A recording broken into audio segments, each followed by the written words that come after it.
Olá, turma. Mais uma vez estamos aqui juntos para aprender um pouquinho mais da Palavra de Deus. Hoje nós vamos estudar sobre o Reino de Deus. Nosso versículo-chave está em João 3, versículo 3. Jesus respondeu e disse-lhe: na verdade te digo que aquele que não nascer de novo não pode ver o Reino de Deus.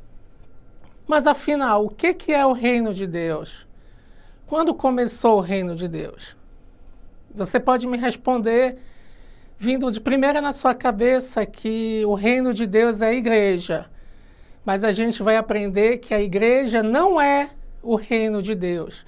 Não como um todo. O Reino de Deus, o conceito de Reino de Deus é que o Reino de Deus é um domínio soberano e universal de Deus e é eterno. Então, aí a gente olha para a igreja. A igreja não é eterna, a igreja não é soberana e a igreja não é universal. Êxodo 15, 28, o Senhor reinará eterna e perpetuamente. Esse versículo vai nos falar diretamente dessa eternidade do reino de Deus. Quando é que iniciou o reino de Deus? O reino de Deus vai ser iniciado com a chegada do Salvador. Quando Cristo se fez homem, quando Cristo habitou entre nós, quando Cristo exerceu o seu ministério, aí nós podemos dizer que é o início do reino de Deus. E quando é que ele vai se instalar na face da terra em sua plenitude? Esse momento só vai ocorrer no momento que Cristo retornar à terra. Aí sim, o reino de Deus vai se instalar com toda a plenitude, com toda a força. E aí sim nós poderemos olhar para a igreja e ver a igreja como um sinônimo de reino de Deus. Somente quando Cristo estiver reinando eternamente. Porque um menino nos nasceu, um filho nos foi dado, e o governo está sobre os seus ombros. E ele será chamado Maravilhoso, Conselheiro, Deus Poderoso, Pai Eterno, Príncipe da Paz. Ele estenderá o seu domínio e haverá paz sem fim sobre o trono de Davi e sobre o seu reino, estabelecido e manifesto com justiça e retidão, desde agora e para sempre. O zelo do Senhor dos exércitos fará isso. Isaías 9, de 6 a 7. A igreja, como é que a gente vai olhar para a igreja e entender qual é o papel da igreja no reino de Deus? A igreja no reino de Deus, ela funciona como uma agência do reino de Deus. A igreja ela é responsável por perpetuar as boas novas de salvação. A igreja é responsável por zelar pelos ensinamentos. A igreja é responsável por ser um testemunho do reino de Deus. Então, se a gente pudesse trazer para a nossa vida pessoal, atual, a gente poderia comparar a igreja como uma embaixada do reino de Deus. Quando você olha para a embaixada do Brasil, digamos, na França, nos Estados Unidos, ali a embaixada significa uma instituição que exerce a autoridade do reino de Deus.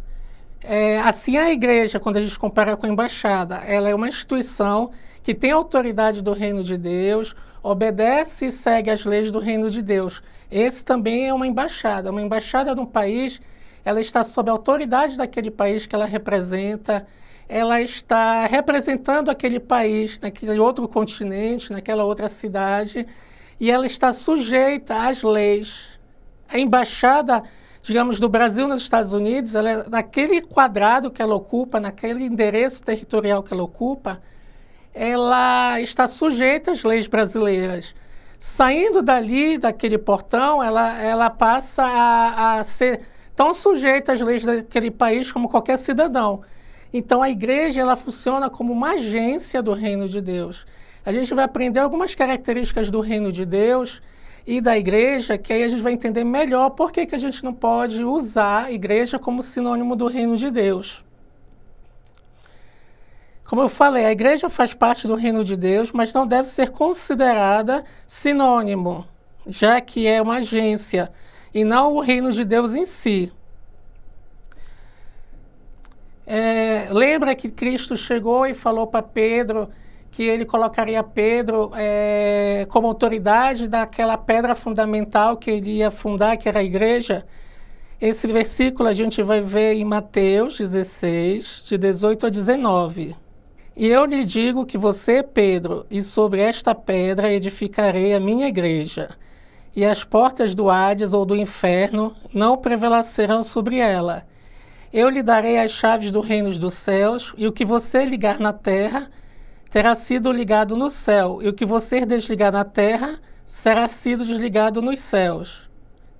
O próprio Cristo nos ensina a invocar o reino dos céus. A gente aprende isso, mesmo você não sendo evangélico, mesmo na tradição da Igreja Católica, você vai aprender isso com o Pai Nosso. Quando Cristo nos ensinou a orar, foi assim: vocês orem assim: Pai Nosso que estás nos céus, santificado seja o teu nome, venha o teu reino, seja feita a tua vontade, assim na terra como no céu. Mateus 6, versículos de 9 a 10. E Cristo é a autoridade maior, é a cabeça da igreja.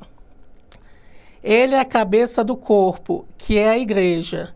É o princípio e o primogênito, dentre os mortos, para que em todos tenha a supremacia. Colossenses 1, 18. Aqui a gente vai tocar num assunto sobre o governo na igreja. Primeira coisa que a gente tem que aprender: a autoridade máxima é Jesus Cristo. Então, se a gente for falar num governo vindo de Deus, é o que se chama de teocracia. Mas a gente vive numa sociedade humana e também a gente vive dentro de uma sociedade que precisa de uma organização, que precisa estar adequada aos governos humanos. Então, a gente, como igreja, tem autoridades que estão sempre frisando: se Cristo é a principal autoridade, as demais autoridades da igreja vão estar abaixo da autoridade de Cristo. Então, a gente vai ter os pastores, o papel do pastor presidente, você vai ter um conselho, o conselho de obreiros, que são aquelas pessoas que servem a igreja, e nós vamos ter a assembleia. O que é a assembleia? A assembleia são as pessoas, os membros da igreja, que têm a sua voz ouvida através de reuniões. Então, quando você se torna membro de uma igreja, quer seja pelo processo, você se converteu, aceitou a Cristo, participou de uma turma de preparação para o batismo e foi batizado, aí você está apto a se tornar membro de uma igreja. Ou então, se você já veio de uma outra igreja, já foi batizado, e você vai vir para a nossa igreja, você vai se tornar membro através de aclamação. Então, dessas duas formas, você está apto a participar das assembleias.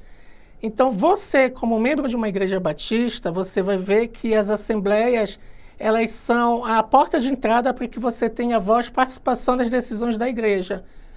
Numa igreja batista, você não vai ver o pastor decidir as coisas somente pela vontade dele.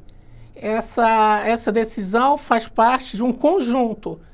A opinião do pastor, o conselho de obreiros e a assembleia. Sempre lembrando que a autoridade maior é Cristo e seus ensinamentos. Por que eu não posso considerar a igreja como sinônimo do reino de Deus na face da terra? Porque o reino de Deus tem algumas características que a igreja não tem. O reino de Deus é eterno e é sobrenatural. Marcos capítulo 4, versículos 26 a 27. O reino de Deus é semelhante a um homem que lança semente sobre a terra, noite e dia. Quer ele durma, quer ele levante, a semente germina e cresce, embora ele não saiba como. O reino de Deus é invisível e não exterior. Certa vez, tendo sido interrogado pelos fariseus sobre quando viria o reino de Deus, Jesus respondeu: o reino de Deus não vem de modo visível, nem se dirá, aqui está ele ou lá está, porque o reino de Deus está entre vocês. Lucas 17, 20 e 21. Aqui o próprio Cristo estava falando sobre ele estando no meio dos homens. próprio Cristo, nesse versículo, fala que o reino de Deus está entre vocês porque Cristo estava ali no meio.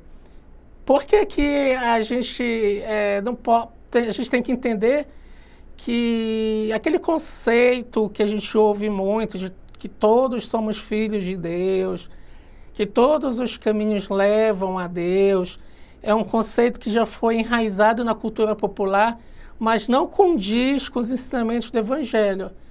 A única forma de você fazer parte desse reino de Deus é através da pessoa de Cristo Jesus. É através do reconhecimento do sacrifício de Cristo lá na cruz do Calvário. Quando Cristo se fez homem, viveu entre nós e padeceu naquela cruz pela remissão dos nossos pecados. Somente quando você reconhece a Cristo como o único e suficiente Salvador, somente quando você o confessa como o único e suficiente Salvador, você tem o aval para ser parte do reino de Deus. É muito maior do que ser parte de uma igreja. O carimbo que vai estar nesse passaporte te garantindo livre acesso ao reino de Deus é o sangue de Cristo derramado na cruz do Calvário. Outras características que a gente pode ver do reino de Deus é que ele é misterioso. O reino de Deus, ele é um todo. Por quê? Porque você vai encontrar no reino de Deus todas aquelas pessoas que foram alcançadas pelo Evangelho. O reino de Deus é misterioso. Isso aí a gente vai ver como base no Marcos 4, de 11 a 12. E ele disse: a vocês foi dado o mistério do reino de Deus, mas aos que estão fora tudo é dito por parábolas, a fim de que ainda que vejam, não percebam, ainda que ouçam, não entendam, de outro modo, preferiram converter-se a ser perdidos. Quando a gente fala do mistério do reino de Deus, a gente tem que entender que nem tudo em relação ao reino de Deus foi revelado ao homem. Tem muita coisa que ainda vai ser revelada na plenitude dos tempos, após a volta de Cristo, quando tudo vai se fazer novo, desde Isaías até Apocalipse. Você vai ver que nós teremos novos céus e novas terras. Novos céus e nova terra, quer dizer, tudo vai se fazer novo. Esse mundo que a gente vive hoje, que é um mundo de tragédias, de catástrofes, tem a sua raiz lá no Éden, pela entrada do pecado original. Tudo estava em equilíbrio, até o momento que o homem se afastou de Deus através do pecado. Outra característica do reino de Deus é que ele é presente, mas ainda está por vir. Isso aí, às vezes você pode achar que é meio confuso. Está presente e ainda está por vir. O reino de Deus está presente na mensagem que Cristo deixou, na sua palavra, nos seus ensinamentos e na igreja. Vamos lembrar que a igreja ficou como uma agência do Estado do reino de Deus, que a igreja ficou como uma embaixadora do reino de Deus e que nós, como igrejas, temos que cumprir o papel de disseminar as boas novas de salvação. Que nós, como igreja, temos o papel de alcançar vidas, povos ainda não alcançados. Às vezes a gente olha para a questão do evangelismo e a gente tem uma percepção de alcançar alguém que está muito distante, mas a África, a Ásia, olhar para aqueles países. Sim, Deus quer que você tenha amor no seu coração por aqueles povos, mas você tem que alcançar pelo Evangelho também aquela pessoa mais próxima de você. Às vezes o teu alvo de evangelismo para disseminar a boa semente do reino de Deus é aquele teu vizinho, aquela pessoa do teu trabalho. Então a gente tem que cumprir esse papel de igreja como agência do reino de Deus. E isso a gente cumpre no nosso dia a dia. Pois dada a ordem, com a voz do arcanjo, o ressoar da trombeta de Deus, o próprio Senhor descerá dos céus, e os mortos em Cristo ressuscitarão primeiro. Depois nós, os que estivermos vivos, seremos arrebatados com eles nas nuvens, para o encontro com o Senhor nos ares, e assim estaremos com o Senhor para sempre. 1 Tessalonicenses, capítulo 4, versículos 16 e 17. Esse versículo dá um prenúncio daquilo que vai ser a volta de Cristo, daquilo que vai ser o retorno definitivo de Cristo e a implantação definitiva do reino de Deus na face da terra. Como eu falei anteriormente, o reino de Deus, ele possui súditos de todos os tempos e de todas as épocas. O reino de Deus possui súditos de todos os tempos que se submetem ao reinado divino. A igreja congrega os crentes que se sujeitam ao senhorio de Cristo. Depois disso, olhei adiante de mim e estava uma grande multidão que ninguém podia contar, de todas as nações, tribos, povos e línguas em pé, diante do trono e do Cordeiro, com vestes brancas, segurando palmas, e o clamavam em alta voz: a salvação pertence ao nosso Deus, ao Deus que se assenta no trono e ao Cordeiro. Apocalipse, capítulo 7, versículos de 9 a 10. A igreja, ela é visível, então por isso que a gente não pode considerar a igreja como sinônimo do reino de Deus. O reino de Deus, ele é invisível, ele é misterioso, tem várias coisas que ainda têm que ser reveladas, mas o reino de Deus, ele é acessível ao ser humano. Como é que esse reino de Deus vai ser acessível ao ser humano? Esse reino de Deus vai ser acessível ao ser humano quando a gente, como membro de uma igreja, como membro do corpo de Cristo, a gente tem que também ter esse olhar que a igreja não é somente uma congregação de pessoas que foram alcançadas pelo Evangelho, de pessoas que foram regeneradas pelo Evangelho, mas a igreja vai além disso. A igreja é um corpo, o corpo de Cristo, e tendo Cristo como cabeça.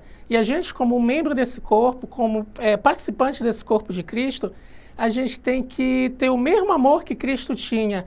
Cristo veio com a finalidade de trazer o reino dos céus à terra. E essa finalidade não acabou com a ascensão de Cristo aos céus.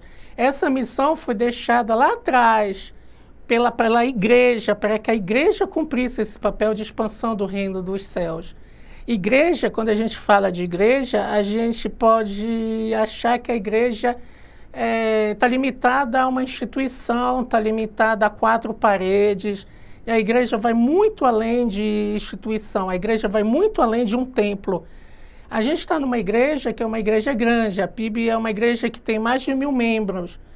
Mas nós também temos as nossas congregações menores. Tem a congregação Esperança, no Júlia Cefé, tem a congregação no Jubim, no Marajó. Ali onde se reúnem pequenas pessoas, são pequenos grupos, um número menor de pessoas, são membros do nosso corpo, são membros da nossa igreja. E estão cumprindo o mesmo papel: adoração ao Senhor, espalhar as boas novas de salvação, a coparticipação, o voluntariado. Você que faz parte da membresia de uma igreja e também faz parte do reino dos céus, você tem um papel a exercer nessa igreja que você congrega. Você pode exercer esse papel servindo a tua igreja. A gente tem que olhar para Cristo, que Cristo, o ministério de Cristo foi um ministério de servidão. Ele serviu, ele amou, ele se colocou ao serviço do homem. E esse chamado também foi deixado para a gente como igreja. Eu quero que vocês guardem o principal, que o reino de Deus iniciou com Cristo e termina com Cristo. Quando Cristo retornar em toda a glória e plenitude à face da terra, o reino de Deus vai se implantar definitivamente. Mas a gente, como igreja, como um elemento participativo, como uma agência do reino de Deus, como embaixadores do reino de Deus, nós vamos permanecer com a missão até a volta gloriosa do Senhor Jesus, de contribuir com o reino de Deus. Contribuir como? Com as nossas ofertas para o sustento da nossa igreja, dos nossos missionários. A gente tem que contribuir principalmente sendo um agente evangelizador. Não, a gente não tem que colocar na nossa cabeça que para a gente falar de Cristo, a gente precisa ter uma formação teológica, que a gente precisa ter um curso. Basta você ter amor no seu coração e compaixão por aquela vida que você está vendo ali longe dos caminhos do Senhor. Que a gente, como igreja, como corpo do membro de Cristo, possa estar trabalhando em conjunto para ajudar a que as pessoas venham a conhecer a Cristo como único e suficiente Salvador. Porque o passaporte para o reino dos céus, que há de vir definitivamente sobre a face da terra, é reconhecer a Cristo como o único e suficiente Salvador. É o sangue de Cristo que sela o teu passaporte como cidadão dos céus. Que você possa guardar esses conceitos dessa aula, dessa conversa em seu coração. Era isso que eu tinha para passar para vocês. Que Deus os abençoe em nome de Jesus.